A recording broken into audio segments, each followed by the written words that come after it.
Hi, I'm Terry Goodtrack. I'm the President and Chief Executive Officer of AFOE Canada. At AFOE Canada, we wanted to develop a series of podcasts that will assist our communities in better understanding some of the government operational requirements that our communities must comply with. It is my hope that these podcasts will help you in your day-to-day operations. Thank you. Bienvenue à l'atelier d'AFOA sur la planification de la retraite. Module 1. L'aperçu de la retraite. Dans ce module, nous avons comme objectif de comprendre les changements d'attitude envers la retraite, le système de revenus de retraite du Canada, la planification de la retraite, les règles générales de transition vers la retraite également. Comme sujets qui seront abordés au cours de ce module, nous parlerons donc de l'introduction à la retraite, les prestations, les règles générales et les années actives vers les années sédentaires de la retraite. Voici quelques conseils pour la planification de la retraite. La planification de la retraite est importante pour vivre sainement sa retraite au plan financier et dans tous les autres aspects. Les Canadiens vivent de plus en plus longtemps, mais il faut tenir compte des défis relatifs à la santé, au mieux-être dans la planification de notre retraite. Il existe beaucoup d'informations sur la retraite, telles que celles de l'Agence de consommation en matière financière du Canada, l'Agence de revenus du Canada, Service Canada, Affaires autochtones et du Nord Canada, et aussi d'AFOA. Voici maintenant le portrait de la planification de la retraite chez les Autochtones. Vous pourrez voir que le portefeuille personnel de la retraite compte pour 16,7 % des Autochtones. 46,6 % des Autochtones disposent d'un plan de pension en milieu de travail. 20,5 % ne sait pas, alors que 16,3 % comptent sur le gouvernement pour un plan de la retraite. Voici un tableau qui démontre l'âge de la population autochtone et non autochtone en 2011 en pourcentage. Le nombre d'aînés est en constante croissance dans nos communautés. En 2026, les projections démographiques indiquent une population de 50 000 aînés sur réserve. Les trois piliers du système de la retraite. Le pilier numéro 1, sécurité de la vieillesse et le supplément de revenus garanti. Le pilier numéro 2, le régime de pension du Canada, qui se compose du régime de pension du Canada, régime contributif, et au Québec, du régime des rentes du Québec. Le pilier numéro 3, il s'agit de l'épargne privée de retraite, y compris les régimes de pension agréés, les RPA, et les régimes enregistrés d'épargne retraite, qu'on appelle les REER, et les autres moyens d'épargne personnelle. Voici quelques conseils. Vous devez déposer une demande pour la sécurité de la vieillesse, car elle ne se fait pas automatiquement. Vous pouvez différer la sécurité de la vieillesse jusqu'à 5 ans pour augmenter votre bénéfice annuel. La sécurité de la vieillesse comporte un supplément de revenus garanti pour les personnes âgées qui reçoivent une pension de la sécurité de la vieillesse et qui ont peu ou pas d'autres revenus. Le supplément de revenus garanti propose également d'autres indemnités. Le plan vise à remplacer environ 25 % de la rémunération sur laquelle vos contributions ont été basées au cours de votre vie professionnelle. Le montant de vos prestations du régime de pension du Canada dépendra de plusieurs facteurs, y compris la durée de votre contribution au régime, le montant cotisé et enfin, l'âge auquel vous souhaitez commencer à recevoir votre rente de retraite. L'âge que vous choisissez pour commencer à recevoir vos prestations du régime de pension du Canada a un impact majeur sur le paiement que vous recevrez pour le reste de votre vie.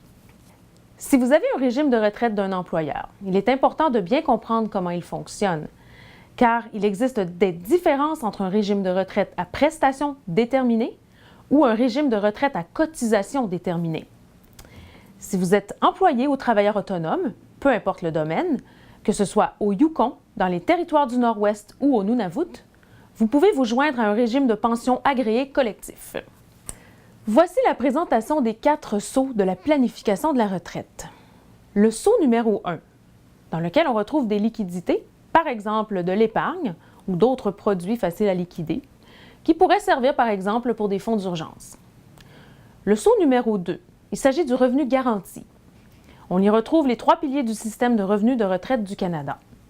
L'objectif est d'avoir un revenu garanti de retraite. Le saut numéro 3 est le revenu de retraite.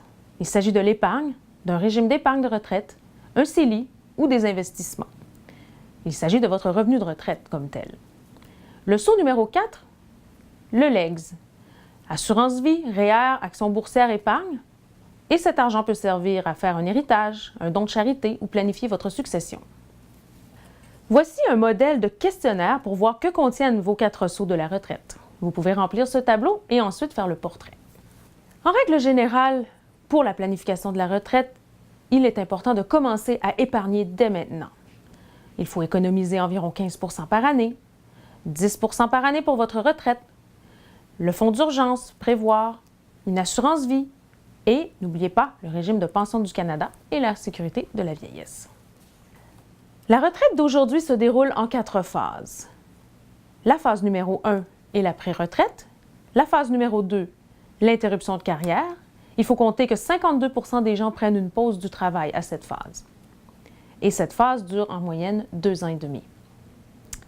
La phase 3, le réengagement, elle dure en moyenne 9 ans.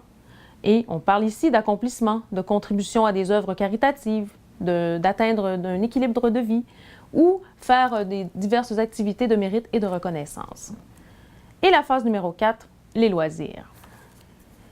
Les peuples autochtones ont une vision différente de leur vie de retraite et leurs priorités pour le mieux-être sont la famille et les amis, redonner au suivant, avoir une vie active, manger sainement et profiter de la terre et du territoire. Pour votre retraite, on vous conseille de sortir des sentiers battus. Par exemple, en écrivant un livre, en apprenant une langue, en démarrant une entreprise, en faisant des voyages expérimentaux ou en faisant du bénévolat. Nous devrions tous apprendre à vivre autrement pour mieux s'adapter à la retraite. Le pouvoir des habitudes. Au cours de notre vie, nous prenons des habitudes. Et celles-ci peuvent changer. Il s'agit simplement de savoir comment. Il en va de même quand on parle de la retraite. Voici quelques conseils qui vous aideront à changer vos habitudes. Accordez-vous un temps d'arrêt. Les habitudes sont difficiles à changer parce que ce sont des habitudes. Il faut identifier la cause de l'habitude, mais elles ont toute une fonction. Il faut s'attaquer aux vrais problèmes. Il faut noter les habitudes. Demandez à un ami de vous aider. Donnez-vous du temps et accordez-vous une chance en cas d'échec. Voici un tableau qui démontre les années actives aux années sédentaires. Il y a 3 phases. Vers l'âge de 60 ans, au départ, on parle de la phase active. Par contre, certaines personnes vivent plus longtemps que d'autres, donc leurs années actives peuvent être plus longues et donc se poursuivre sur plusieurs années. Vers l'âge de 75 ans, on parle d'une vie semi-active et plus ou moins 95 ans jusqu'à cet âge d'une vie sédentaire. Module 2. Élaborer un solide plan financier. Ce module a pour objectif de comprendre l'importance d'élaborer un plan financier solide, l'établissement des objectifs, l'inflation, des stratégies pour les scénarios de retraite, les besoins de trésorerie, besoins bancaires et documents nécessaires à la vie quotidienne.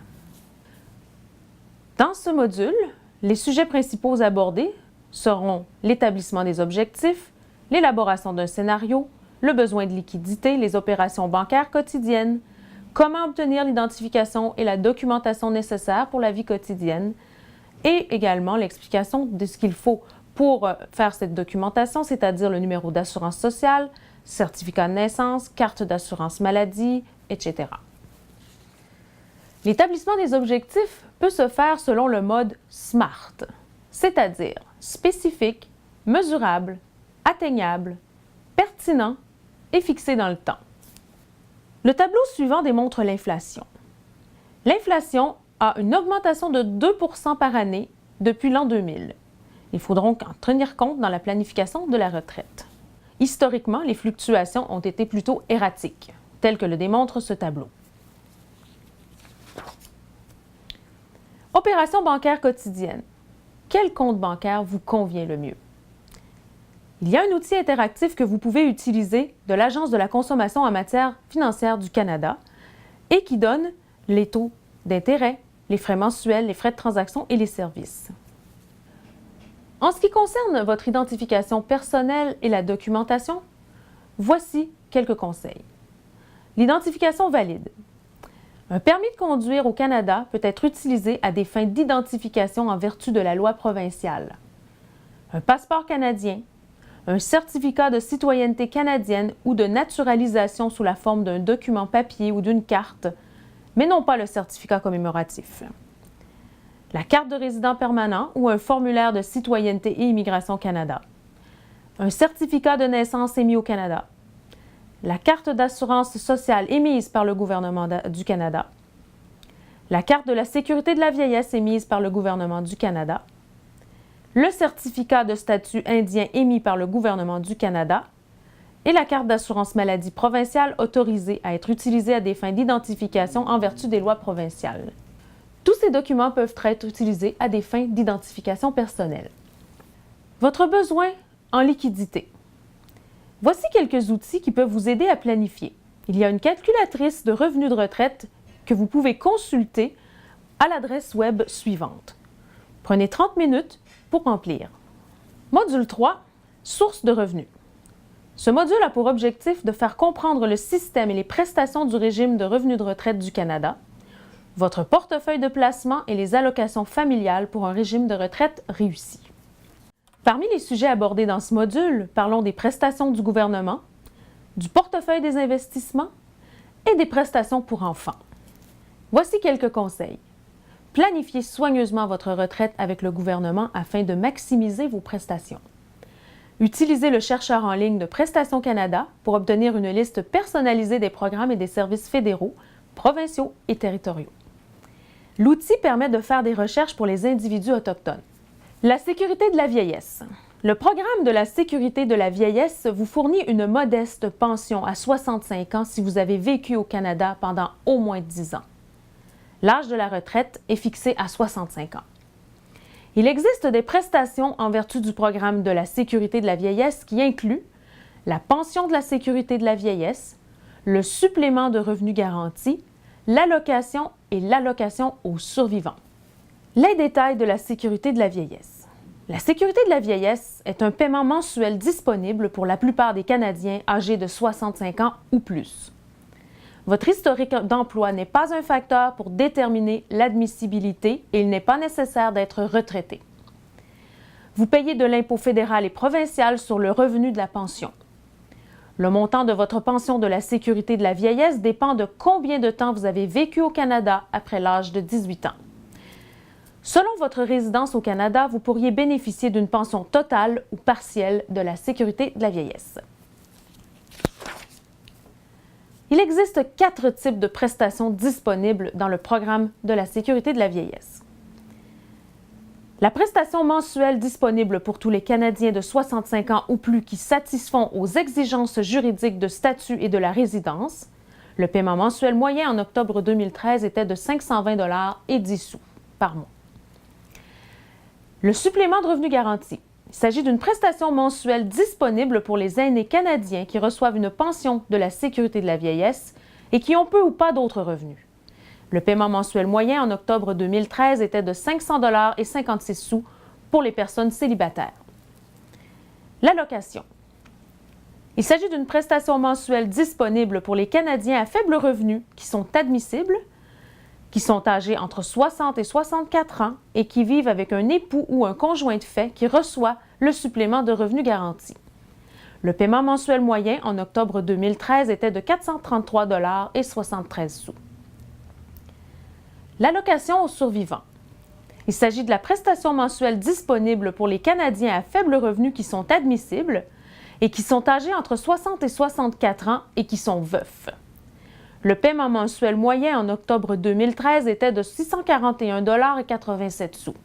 Le tableau suivant démontre les types de prestations avec les montants qui y sont associés, minimum et maximaux. Voici quelques conseils. Si vous souhaitez commencer à recevoir votre pension de la sécurité de la vieillesse à 65 ans, vous devriez déposer votre demande tout de suite, un mois après votre anniversaire de 64 ans. Les prestations de la sécurité de la vieillesse ne commencent pas nécessairement automatiquement. Vous devrez peut-être faire une demande de prestation de la sécurité de la vieillesse. Vous pouvez différer votre sécurité de la vieillesse pour recevoir un plus gros montant plus tard. Le régime de pension du Canada. Le régime de pension du Canada opère partout au Canada, sauf au Québec. Le Québec possède son propre programme appelé le Régime des rentes du Québec, RRQ, pour les travailleurs au Québec. Le régime vise à remplacer environ 25 % de la rémunération sur laquelle vos contributions ont été basées au cours de votre vie professionnelle. La pension de retraite du régime de pension du Canada est une prestation mensuelle versée à ceux et celles qui ont cotisé au régime de pension du Canada. Tous les Canadiens de plus de 18 ans qui gagnent 3 500 $ ou plus par année doivent cotiser au régime de pension du Canada. Le montant à payer est basé sur votre salaire. Le paiement mensuel moyen en octobre 2013 était de 534,51 $ parmi tous les bénéficiaires et de 594,19 $ parmi les nouveaux bénéficiaires âgés de 65 ans. Vous devez faire une demande pour obtenir des prestations du régime de pension du Canada. En ce qui concerne les prestations, le montant de vos prestations du régime de pension du Canada dépendra de plusieurs facteurs, y compris pendant combien de temps vous avez contribué au régime, combien vous avez cotisé et enfin, l'âge auquel vous souhaitez commencer à recevoir votre rente de retraite du régime de pension du Canada. Vous pouvez choisir de commencer à percevoir vos prestations à tout moment entre 60 et 70 ans. L'âge auquel vous commencez à recevoir vos prestations de régime de pension du Canada aura un impact majeur sur les paiements que vous obtiendrez pour le reste de votre vie. Voici un tableau qui démontre l'impact financier de la perception des prestations du régime de pension du Canada avant ou après l'âge de 65 ans. Il existe d'autres types de prestations disponibles dans le cadre du régime de pension du Canada.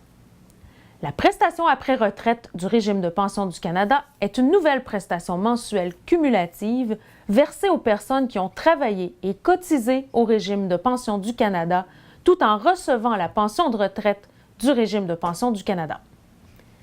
La prestation d'invalidité du régime de pension du Canada est une prestation mensuelle accordée aux personnes qui ont suffisamment cotisé au régime de pension du Canada et dont le handicap les empêche d'occuper tout emploi sur une base régulière. Une pension d'invalidité se convertit en pension de retraite du régime de pension du Canada à l'âge de 65 ans.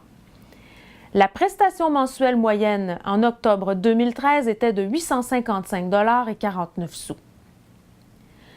La prestation de décès du régime de pension du Canada est un remboursement forfaitaire à, ou en son nom, la succession d'un cotisant décédé. Le paiement unique moyen en octobre 2013 était de 2 286,03 $. La pension de survivant du régime de pension du Canada est une pension mensuelle versée pour l'époux ou le conjoint de fait d'un cotisant du régime de pension du Canada qui est décédé. La prestation mensuelle moyenne en octobre 2013 était de 325,69 $.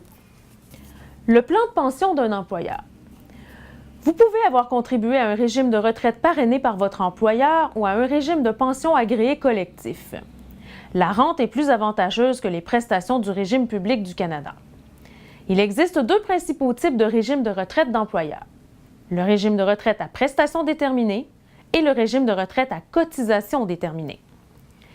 Il est important, pour que vous compreniez parfaitement le fonctionnement du régime de retraite, d'en discuter avec des ressources humaines, le gestionnaire responsable du plan de pension ou encore votre représentant syndical. Il existe également d'autres plans.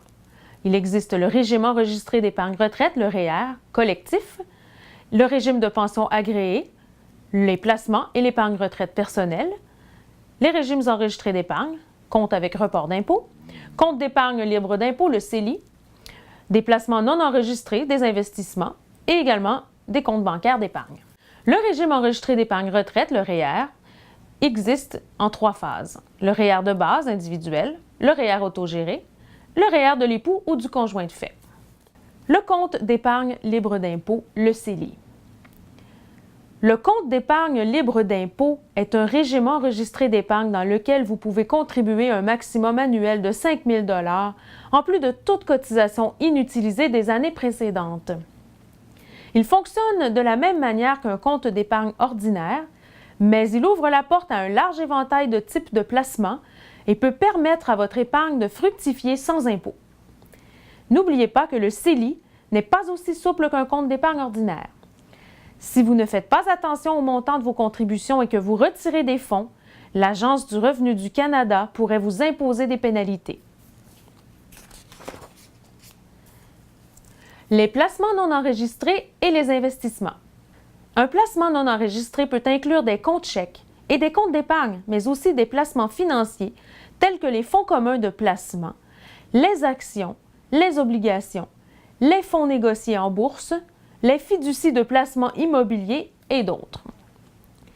Un placement non enregistré diffère d'un REER ou d'un CELI en ce qu'il ne vous permet pas d'éviter ou de retarder les impôts, c'est-à-dire que vous payez l'impôt sur le revenu que vous avez gagné dans vos placements.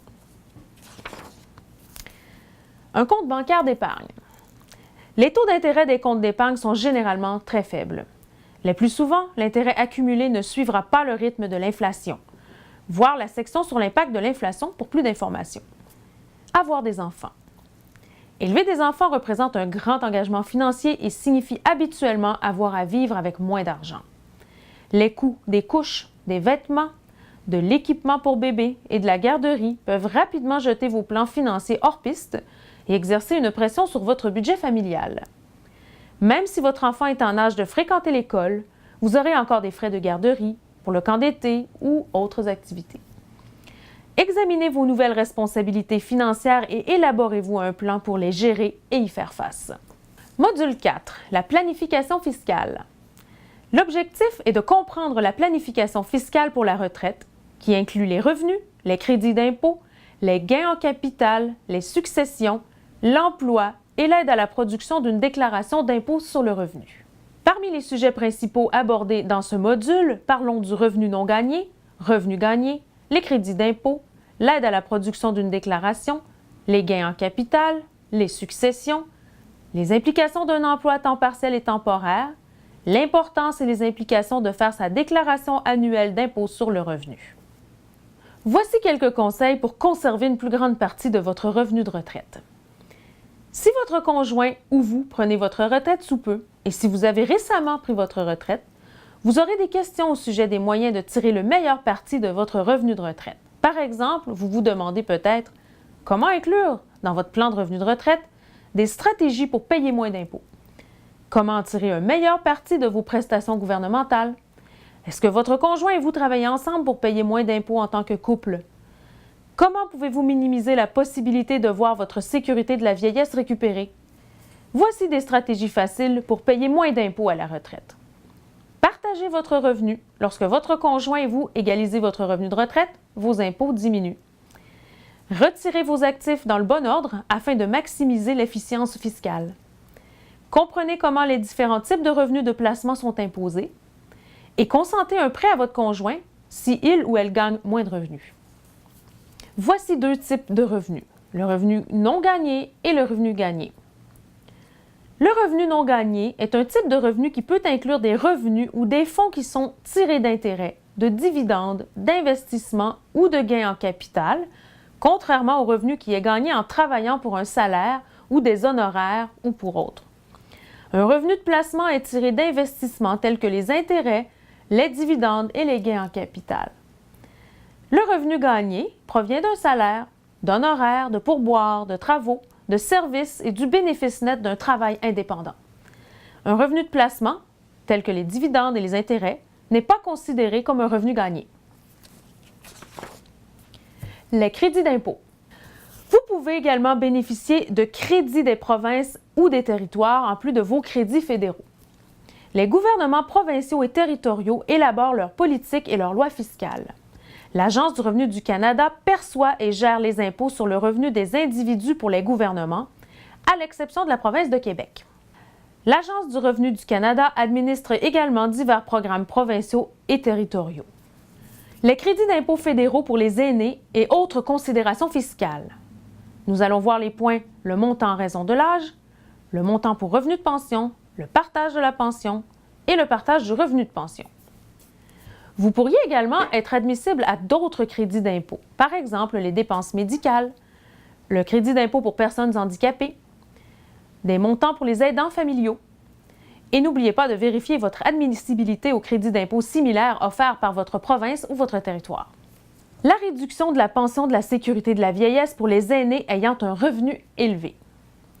L'impôt de récupération de la sécurité de la vieillesse fait partie de la loi de l'impôt sur le revenu et exige que tous les retraités ayant un revenu élevé remboursent leur pension de la sécurité de la vieillesse à un taux de 15 % de leur revenu au-delà d'un certain seuil. Si votre revenu net est inférieur à 70 954 $ par année, et on parle de l'année 2013, il n'y a aucune incidence sur la pension de la sécurité de la vieillesse que vous recevez. C'est le cas pour la grande majorité des aînés canadiens. Ceux dont le revenu net se situe entre 70 954 $ et environ 114 640 $ recevront un montant réduit de la pension de la sécurité de la vieillesse.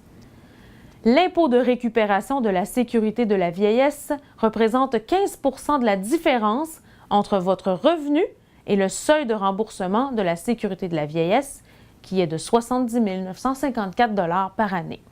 L'aide pour compléter une déclaration. Vous pouvez obtenir de l'aide pour faire votre déclaration si vous êtes une personne âgée et que vous avez des revenus inférieurs à 30 000 $ pour les célibataires ou 40 000 $ pour les familles. Pour les personnes âgées, l'Agence de revenus du Canada propose un cours en ligne qui comprend les informations de base et les explications sur le système d'impôt sur le revenu du Canada à des particuliers qui ne sont pas familiers avec ce système. Il s'agit d'accéder au site Internet ci-dessous pour plus d'informations. Gain en capital. Le gain ou la perte en capital représente le profit ou la perte qui résulte de la vente d'un actif, par exemple un bien immobilier. Les avantages de la planification de la succession. La planification successorale signifie d'organiser comment vous léguerez votre argent et vos biens lorsque vous décéderez et de décider de ce que vous avez l'intention de léguer à votre conjoint, à vos enfants ou à d'autres membres de votre famille. Cela comprend plusieurs sujets, notamment la rédaction de votre testament et la nomination d'une personne pour mener à bien vos souhaits, décider qui s'occupera de vos enfants si vous décédez pendant qu'ils sont mineurs, la distribution d'actifs au cours de votre vie, organiser vos actifs afin de payer uniquement le minimum nécessaire d'impôts, prendre une assurance pour que vos survivants puissent couvrir les coûts de vos actifs et décider qui gérera vos affaires si vous devenez incapable de les gérer vous-même et donner vos instructions à ces personnes. Les implications d'un emploi à temps partiel ou temporaire. Puis-je travailler et recevoir des prestations du régime de pension du Canada en même temps? Et oui, vous pouvez. Le régime de pension du Canada permet de commencer à recevoir votre rente de retraite du régime tout en continuant à travailler. Pour plus de renseignements, et entre 60 et 65 ans, si vous travaillez et recevez des prestations du régime de pension du Canada, vous et votre employeur devrez continuer à verser des contributions au régime de pension du Canada. Ces contributions serviront à vos prestations après retraite. Il s'agit d'une allocation mensuelle à vie qui permettra d'accroître votre revenu de retraite du régime de pension du Canada lorsque vous cesserez de travailler. Qu'est-ce que la prestation après retraite du régime de pension du Canada? La prestation après retraite est pour les gens qui travaillent au Canada, hors Québec, et qui reçoivent une pension de retraite du régime de pension du Canada ou du régime des rentes du Québec. Cette prestation augmente votre revenu de retraite. Si vous avez moins de 65 ans et que vous travaillez lorsque vous recevez votre rente de retraite du régime de pension du Canada, votre employeur et vous continuerez de verser des cotisations au régime de pension du Canada. Si vous êtes travailleur autonome, vous contribuerez les deux parties. Ces contributions serviront à la prestation après retraite. Si vous avez au moins 65 ans, mais moins de 70 ans, et que vous travaillez lorsque vous recevez votre rente de retraite du régime de pension du Canada, vous pouvez choisir de cesser de cotiser au régime de pension du Canada pour les prestations après retraite. Pour ce faire, veuillez visiter le site Web de l'Agence du revenu du Canada. Pour plus de renseignements sur la prestation après retraite et l'outil de calcul des prestations après retraite, visitez le site Web de Service Canada à l'adresse indiquée à l'écran. Il est important de faire sa déclaration annuelle d'impôt sur le revenu. Les types de crédits les plus courants qui peuvent être réclamés par les aînés sont les suivants. Le montant en raison de l'âge, le montant pour revenu de pension, le montant pour personnes handicapées, pour vous-même, les montants transférés de votre époux ou conjoint de fait et les dépenses médicales.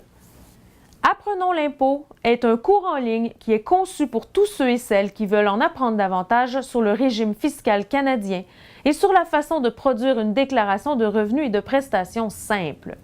Vous aurez besoin d'environ 60 à 90 minutes pour compléter le cours. Ce cours vous aidera à comprendre votre rôle dans le régime fiscal canadien, pourquoi vous payez de l'impôt et des taxes et comment ceux-ci sont dépensés, et comment remplir et produire une déclaration de revenus simple en ligne gratuitement. Le module 5, les prestations gouvernementales. L'objectif de ce module est de comprendre les changements d'attitude envers la retraite, le système de revenus de retraite du Canada, la planification de la retraite, les règles générales et de transition vers la retraite. Les sujets principaux abordés dans ce module sont les services de santé non assurés, les soins de santé provinciaux et territoriaux et autres prestations, l'aide à la vie autonome sur réserve, le programme des successions des personnes décédées sur réserve, le réinvestissement de la prestation nationale pour enfants et l'épargne pour l'éducation de votre enfant, c'est-à-dire le programme canadien d'épargne études et le bon d'études canadien. Les services de santé non assurés. Les mises à jour suivantes sont disponibles sur le site Web. Il s'agit de visiter le site Internet dont le lien est ci-dessous. En date d'octobre 2015, voici les renseignements. Les renseignements sur les prestations pharmaceutiques, les renseignements sur l'équipement médical et les fournitures médicales, les renseignements sur l'intervention de crise à court terme et les services de counseling en santé mentale, des renseignements sur les prestations dentaires et les renseignements généraux du programme du service de santé non assuré sont disponibles en ligne. Les soins de santé provinciaux et territoriaux et autres prestations. Il existe un outil de recherche en ligne qui est fantastique, c'est-à-dire le chercheur de prestations. Le site Web Prestations du Canada vous permet de créer votre propre liste personnalisée de prestations fédérales, provinciales et territoriales auxquelles vous pourriez avoir droit. Il s'agit de cliquer sur ce lien. Vos prestations gouvernementales peuvent changer dépendant des événements de votre vie, par exemple le chômage, la retraite, la formation, l'apprentissage, le logement, un divorce ou une séparation, des problèmes de santé, des préoccupations relatives à l'impôt, le démarrage d'une entreprise, la gestion d'un décès ou si vous êtes victime de préoccupations d'ordre juridique ou légal. Les prestations gouvernementales changent également en vertu si vous êtes un parent, un étudiant, un aîné, une personne ayant un handicap, un vétéran, un nouvel arrivant au Canada, une personne autochtone ou encore une personne ayant besoin d'aide financière. L'aide à la vie autonome sur réserve. Il s'agit du programme d'aide à la vie autonome sur réserve, qui est un programme axé sur le revenu et sur le lieu de résidence qui offre un financement afin d'appuyer les services de soutien social non médicaux aux personnes âgées, aux adultes aux prises avec une maladie chronique et aux enfants et adultes ayant un handicap mental ou physique, afin qu'ils puissent conserver une indépendance fonctionnelle et accroître leur autonomie. Le programme comprend 3 volets principaux: les soins à domicile, le placement familial et les soins en établissement. Le programme de soins à domicile et en milieu communautaire de Santé Canada inclut un processus d'évaluation structuré qui comprend une évaluation continue et qui permet de déterminer les besoins des clients et la répartition des services. Il s'agit d'un processus de soins géré incluant la prise en charge des cas, les aiguillages et les liens avec les services actuellement fournis à l'intérieur et à l'extérieur des réserves et des territoires. Le programme inclut des services de soins infirmiers à domicile qui incluent la prestation directe de services et la supervision et la formation du personnel qui assure des services de soins personnels. Les soins à domicile et en milieu communautaire incluent également des services de soutien à domicile, de relève à domicile. Des liens sont établis avec d'autres services professionnels et sociaux. Il inclut également la prestation de fournitures et d'équipements médicaux et de produits pharmaceutiques spécialisés ainsi que l'accès à ceux-ci. Le programme de soins à domicile en milieu communautaire inclut également un système de tenue des dossiers et de collecte de données à l'appui des activités d'établissement de rapport et de surveillance, de planification courante et d'évaluation du programme. Le programme des successions des personnes décédées sur réserve. Les testaments et les successions dans les réserves sont différentes des testaments et des successions hors des réserves pour les Indiens inscrits qui vivent ordinairement dans une réserve au moment de leur décès. Ce programme s'applique également aux Indiens inscrits qui vivent habituellement sur les réserves de la Couronne au moment de leur décès. Le ministre des Affaires indiennes et du Nord canadien a la compétence exclusive de la succession des Indiens décédés inscrits ou ayant le droit d'être inscrits à titre d'Indiens et qui résidaient ordinairement dans une réserve avant leur décès. Pour plus d'informations sur les successions et les testaments, veuillez consulter nos publications en ligne ou communiquer avec le Bureau d'affaires autochtones le plus près de chez vous dans votre région. Biens immobiliers matrimoniaux dans les réserves. La loi sur les foyers familiaux situés dans les réserves et les droits ou intérêts matrimoniaux offre aux femmes et aux familles vivant sur réserve un accès aux mêmes droits matrimoniaux et protections que les autres Canadiens. Bien que la législation est nouvelle, vous devriez regarder comment elle peut affecter votre testament et votre succession sur réserve. Informez-vous en ligne. Le réinvestissement de la prestation nationale pour enfants. L'initiative de la prestation nationale pour enfants a été introduite dans le cadre du budget fédéral de 1997 en réponse à l'engagement du gouvernement du Canada d'améliorer le soutien aux enfants de familles à faible revenu. Cette initiative a été mise en œuvre en 1998 à titre d'initiative conjointe des administrations publiques fédérales, provinciales et territoriales. Tandis que le gouvernement du Québec est d'accord avec les principes fondamentaux de la prestation, il a opté de ne pas participer à son élaboration.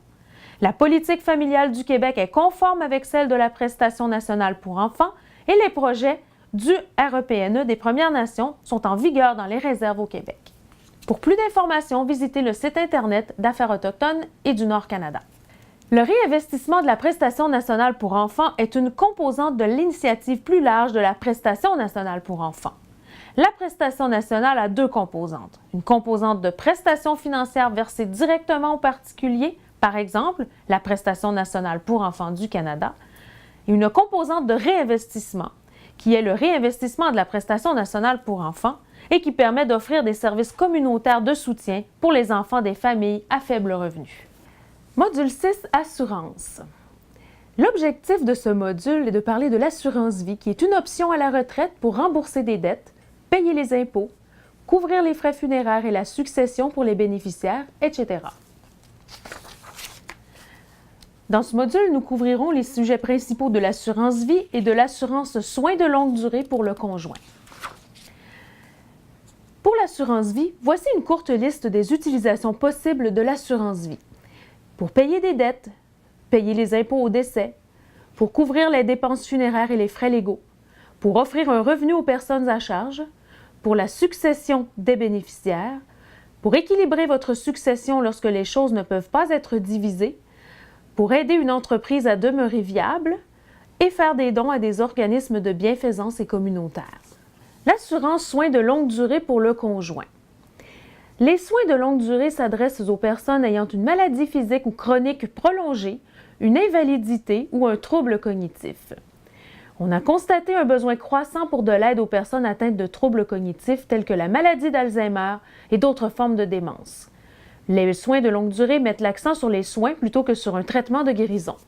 Vous ne devriez pas acheter d'assurance pour des soins de longue durée si vous n'avez pas les moyens de payer les primes, si vous avez peu d'actifs, si votre seule source de revenus est votre prestation de sécurité de la vieillesse et le supplément de revenu garanti, et si vous avez souvent du mal à payer pour les factures de vos services publics, votre nourriture, vos médicaments ou d'autres besoins importants.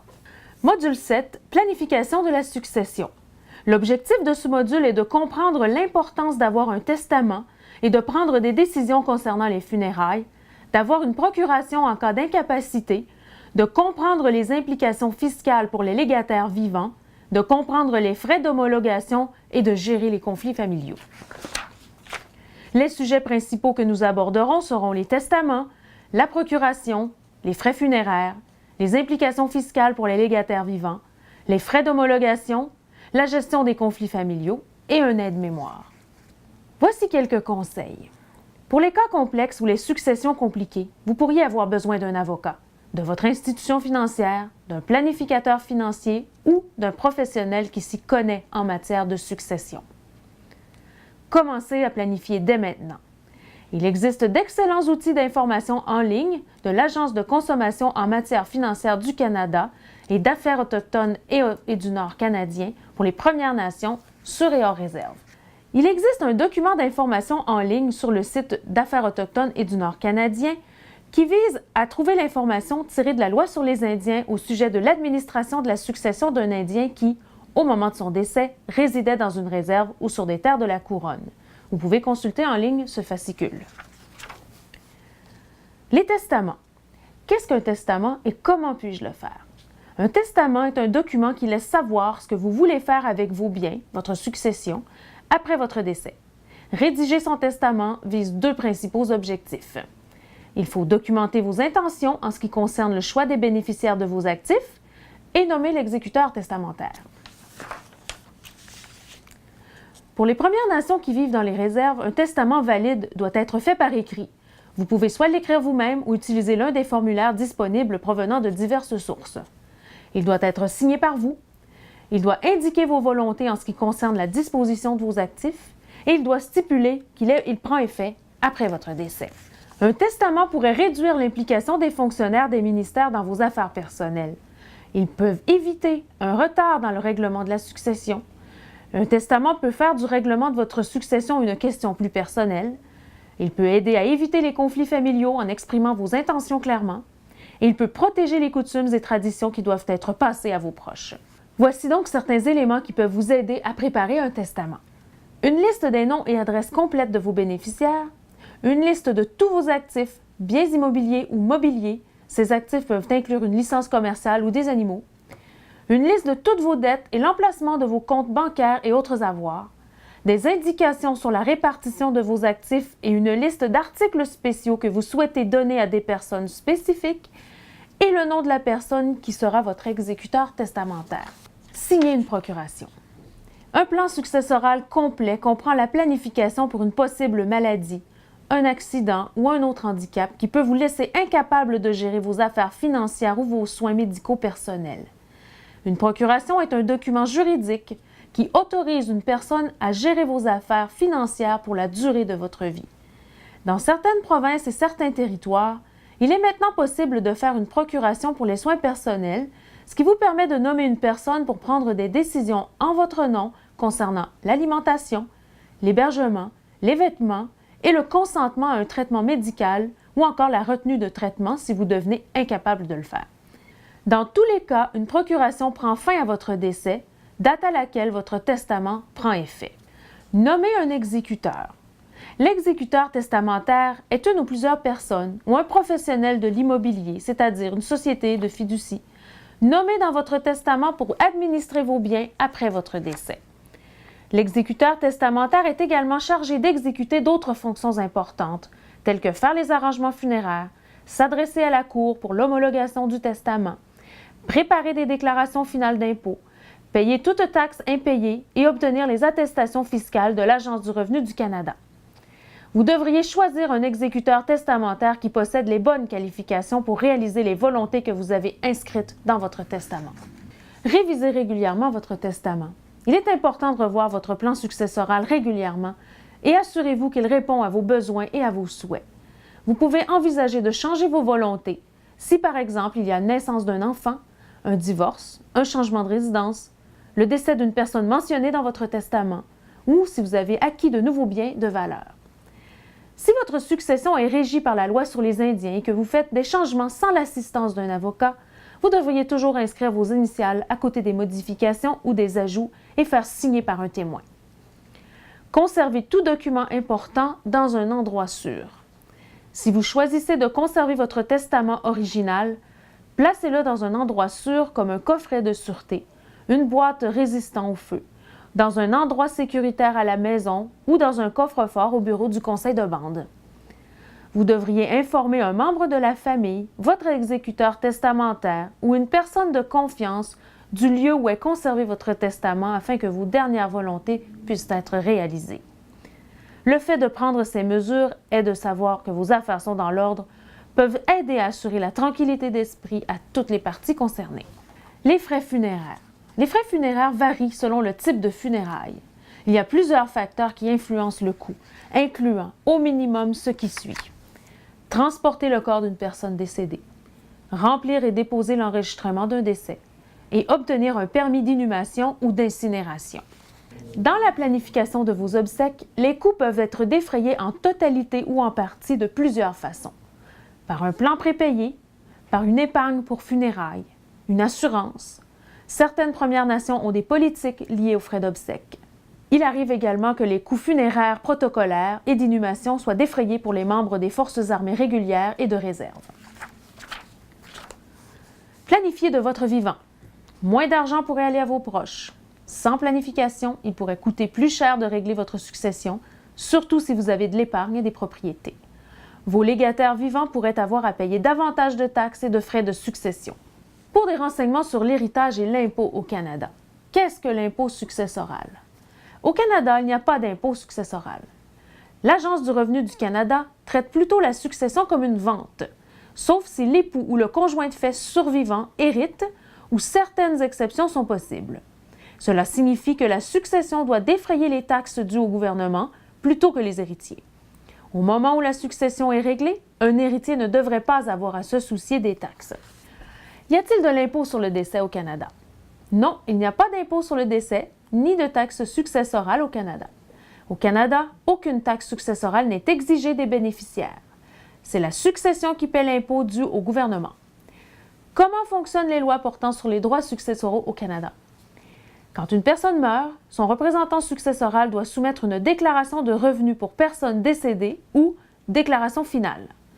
S'il y a un solde à payer, l'impôt sera déduit de la succession avant qu'elle puisse être réglée et distribuée aux bénéficiaires. En quoi consistent les taux d'imposition sur les successions au Canada? Étant donné qu'il n'y a pas de taxe successorale au Canada, tout le revenu gagné par une personne décédée est imposable dans sa déclaration finale. Certains biens hérités sont-ils exonérés d'impôts? Il y a certaines exemptions d'impôts pour les dispositions réputées.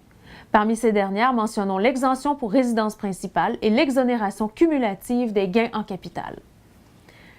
Comment fonctionnent les lois successorales canadiennes quand la succession ne va pas à un époux ou à un conjoint de fait survivant?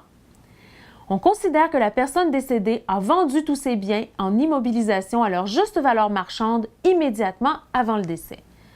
Cela inclut, avec certaines exceptions, tous les actifs non enregistrés, les effets personnels, automobiles, placements, actifs de l'entreprise, etc.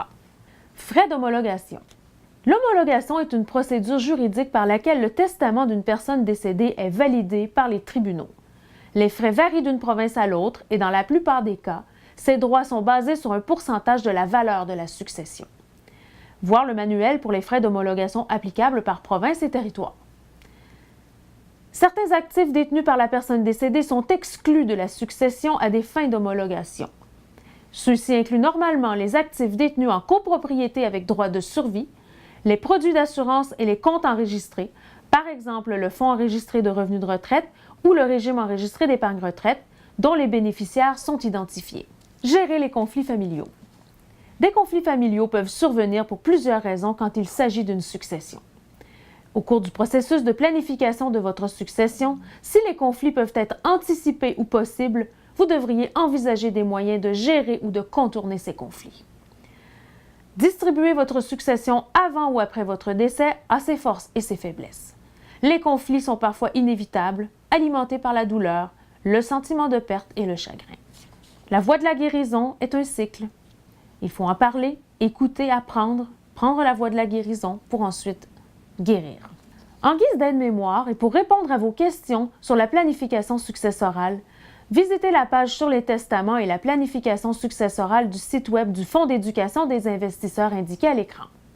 Voici quelques moyens simples pour gérer votre succession et réduire les coûts. Faites votre testament. Si vous décédez intestat, votre succession sera réglée selon les lois de votre province ou de votre territoire.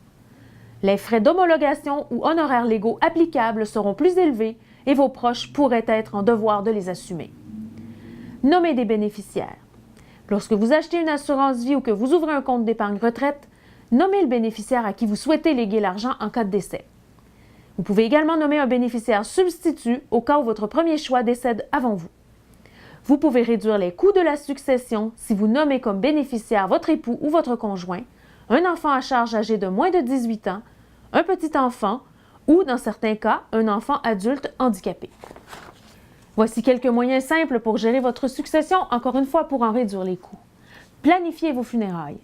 Vos proches et vous aurez l'esprit plus tranquille si vous planifiez vos funérailles. Dans la plupart des cas, il n'y a pas de frais pour ce faire. Vous pouvez décrire le genre de funérailles que vous souhaitez et signer des contrats de sorte que vous pouvez faire un don d'organes pour aider quelqu'un d'autre. Payez vos propres funéraires à l'avance. Lorsque vous prépayez, l'argent est mis dans un compte en fiducie ou dans un compte d'assurance jusqu'à vos funérailles. Cela vous permet de payer les frais selon vos propres modalités, plutôt que de laisser vos proches gérer votre décès. Parmi les autres moyens simples pour gérer votre succession et réduire les coûts, il faut acheter une assurance vie pour couvrir les dépenses. Vous pouvez utiliser la prestation de décès de l'assurance vie selon l'une ou l'autre des façons suivantes. Vous pouvez laisser un montant forfaitaire non imposable. Si vous nommez un bénéficiaire, l'assurance lui sera versée libre d'impôts et sans frais d'homologation. Recevoir une prestation mensuelle. Vos proches peuvent utiliser la prestation de décès pour acheter une rente afin de recevoir un revenu mensuel. Ils n'auront pas à payer d'impôts sur ce revenu. Couvrir tous les frais de votre succession. Si vous nommez votre succession comme bénéficiaire de votre police d'assurance vie, votre exécuteur testamentaire peut utiliser l'argent pour couvrir les frais finaux, y compris les frais des funérailles et d'homologation, les dettes et les taxes exigibles. Cependant, l'argent sera ajouté à votre succession et soumis à des frais d'homologation. Pour planifier encore mieux, donnez une partie de votre argent en cadeau avant votre décès. Si vous laissez de l'argent à une œuvre de charité dans votre testament, votre succession obtiendra une déduction fiscale dans l'année de votre décès. Certaines personnes utilisent leur assurance vie pour financer un cadeau de ce genre. Informez-vous auprès d'un expert. Dépensez vos actifs imposables en début de retraite. Si vous avez de l'épargne imposable, c'est-à-dire des économies qui ne font pas partie d'un régime enregistré d'épargne retraite ou d'un fonds enregistré de revenus de retraite, vous pouvez réduire les impôts sur la succession en dépensant les économies imposables en premier.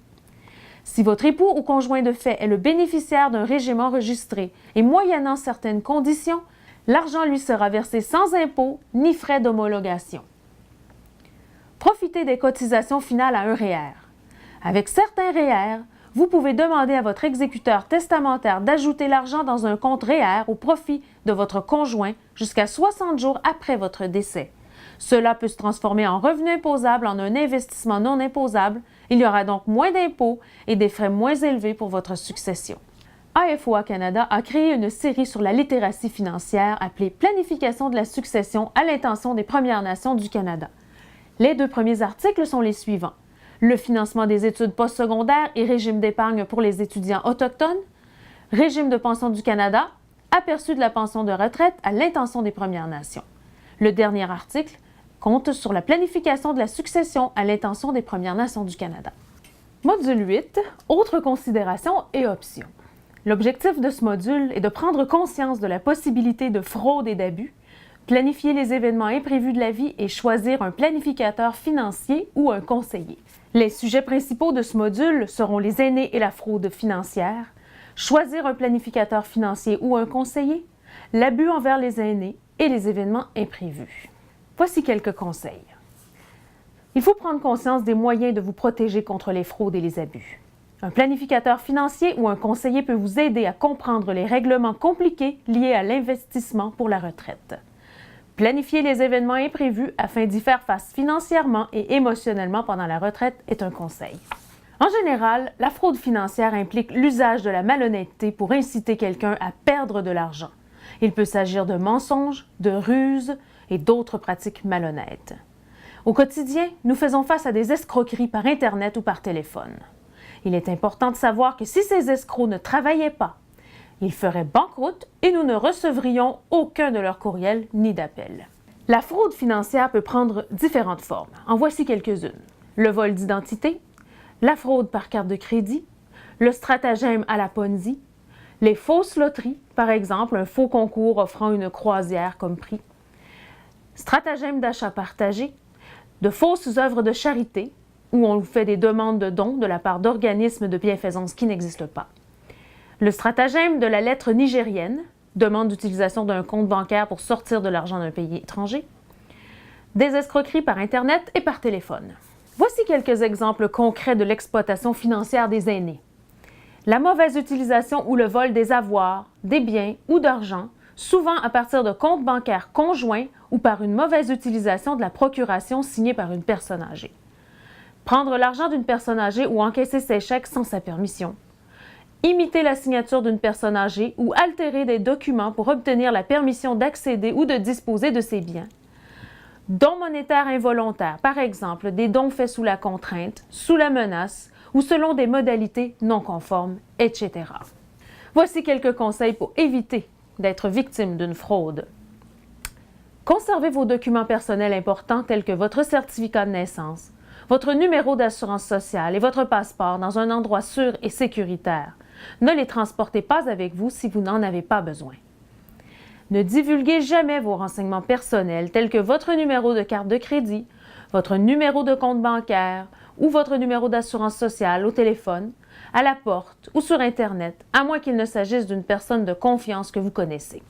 Choisir un planificateur financier ou un conseiller.